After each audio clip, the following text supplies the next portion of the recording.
حلت سمو الغلا والزين بالحفل شيخة سنافية. هلت سمو الغلا والزين بالحفل شيخة سنافية.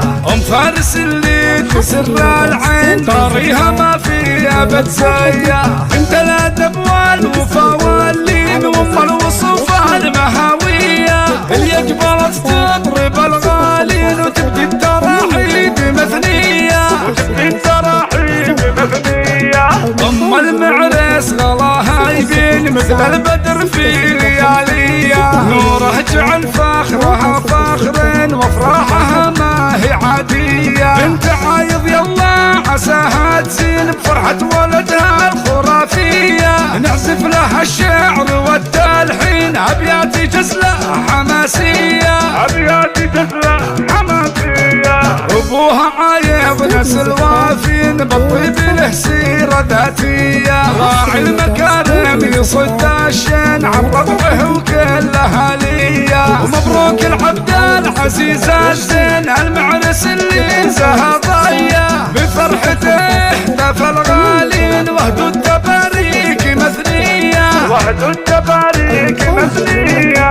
عبد العزيز رمز للتمكين بالكون يزدان طاريه. يجعل الفرح كل وقت وحين يزهى وتكبر معانيه. وهلت سمو الغلا والزين بالحفل شيخة سنافية. ام فارس اللي تسر العين طاريها ما فيها بتزيا.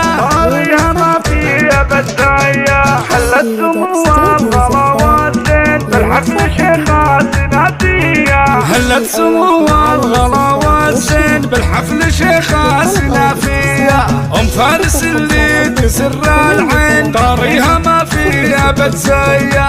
انت الادب والوفا واللين وام الوصوف المهاوية اللي قبلت تضرب الغالين وتبدي التراحيب مثنية. وتبدي التراحيب مثنية.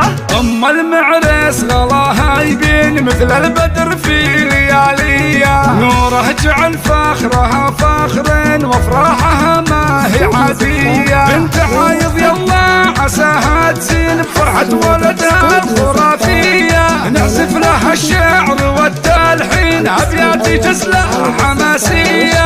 ابياتي جزله حماسيه. ابوها عايض نسل وافين بالطيب له سيره ذاتيه. راعي المكارم يصد الشين عن ربعه وكل اهاليه. مبروك العبد العزيز الزين المعرس اللي زها ضيه. بفرحته احتفل غالين وهدوا التباريك مثنيه. وهدوا التباريك مثنيه.